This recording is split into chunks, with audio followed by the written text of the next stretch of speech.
नमस्कार, मैं अनुज मसमरिया। आप देख रहे हैं मास्टर प्रहार। स्वागत है आप सभी का एक बार फिर मास्टर प्रहार में।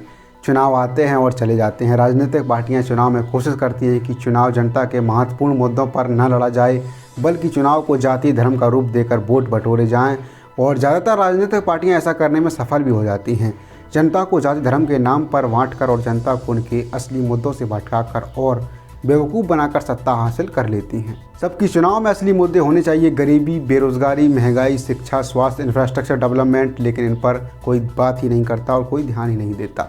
जनता भी राजनीतिक पार्टियों के षड्यंत्र में फंसकर अपने असली मुद्दों को भूल जाती है। जनता को खुद समझना चाहिए कि हमारे लिए असली मुद्दे क्या हैं। हमारे देश में हमेशा से यही हाल रहा है। कोई भी राजनीतिक पार्टी खुलकर असली मुद्दों पर बात करना नहीं चाहती।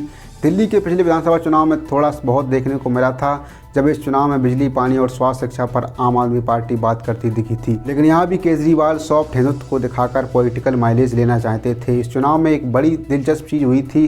चुनाव की शुरुआत में बीजेपी ने बहुत कोशिश की थी कि चुनाव को धर्म की राजनीति पर जोड़ा जाए। बीजेपी ने केजरीवाल और आम आदमी पार्टी को धर्म की राजनीति में लाने की बहुत कोशिश की थी। लगातार बीजेपी की ओर से बयानबाजी हो रही थी, लेकिन केजरीवाल और उनकी पार्टी ने बीजेपी के उकसाने वाले बयानों पर बिल्कुल ही रिएक्शन नहीं दिया। वो लगातार बिजली, पानी और शिक्षा पर बात करते रहे। इसका नतीजा ये हुआ कि चुनाव के आखिरी तक बीजेपी भी उन्हीं मुद्दों पर आ गई और बिजली, पानी और शिक्षा पर बात करने लगी।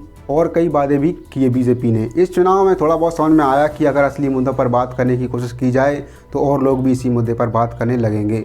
हम यहाँ पर ना तो बीजेपी को डिफेंड कर रहे हैं और ना ही केजरीवाल की पार्टी को। हम सिर्फ रियलिटी बता रहे हैं इस चुनाव की, जो हमने ऑब्जर्व किया था। लेकिन सच में हमारे लिए अहम मुद्दे हैं बेरोजगारी, गरीबी, महंगाई, महिला सुरक्षा और इंफ्रास्ट्रक्चर डेवलपमेंट। इन पर ज़्यादातर पॉलिटिशियन बात ही नहीं करना चाहते हैं। जैसा ही चुनाव नज़दीक आएंगे, धार्मिक और जातिगत बयानबाजी तेज हो जाएगी। मेरे ख्याल से चुनाव में सबसे बड़ा मुद्दा होना चाहिए बेरोजगारी, जिस पर कोई बात ही नहीं करना चाहता। भारत में बेरोजगारी लगातार बढ़ती जा रही है और अब तो कोरोना की वजह से स्थिति और भी ख़राब हो गई है। हज़ारों लाखों लोग अपनी जॉब खो चुके हैं। इस पर कोई बात ही नहीं करना चाहता। बेरोजगारी पिछले 45 सालों में सबसे अधिक है और ना ही बेरोजगारों को कोई सरकार की तरफ से बेरोजगारी भत्ता दिया जाता है। अगर आप जॉब नहीं दे पा रहे हैं तो कम से कम बेरोजगारी भत्ता ही दे दीजिए, ताकि कुछ पढ़े लिखे लोग जो जॉब खोज रहे हैं वो अपनी रोजी रोटी चला सकें। कई दूसरे देशों में बेरोजगारी भत्ता दिया जाता है, लेकिन हमारे देश में ऐसा नहीं होता है। कोई भी सरकार अच्छी तरह से भत्ता प्रोवाइड नहीं करा पाती है। कई बार कुछ राज्य सरकारें भत्ता देती भी हैं, लेकिन कुछ महीने के लिए, इसके बाद वो बंद कर देती हैं। अगर अमेरिका की बात करें तो अभी कोरोना काल में जिन लोगों की जॉब छूट गई थी, वहाँ बेरोजगारी भत्ता दिया गया। कई देशों में दिया जाता है। ये बात सही है कि हमारी इकोनॉमी अमेरिका के मुकाबले बहुत कम है, लेकिन क्या हम कुछ लोगों को भी बेरोजगारी भत्ता नहीं दे सकते? और देने को तो छोड़ो, यहाँ कोई बात ही नहीं करना चाहता और ना ही कोई महंगाई के मुद्दों पर बात करना चाहता है। आगे बिहार में चुनाव है, मध्य प्रदेश में उपचुनाव हैं।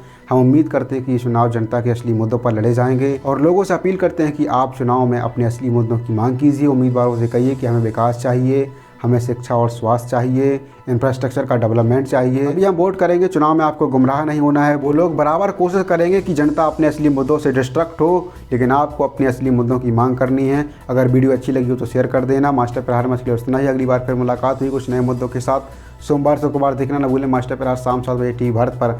अगर आप इस वीडियो को फेसबुक पर देख रहे हैं तो हमारे पेज को लाइक कीजिए। अगर आप इस वीडियो को यूट्यूब पर देख रहे हैं तो हमारे चैनल को सब्सक्राइब कीजिए। और अंत में आपको छोड़ जाता हूँ कुछ उपचार के साथ। धन्यवाद।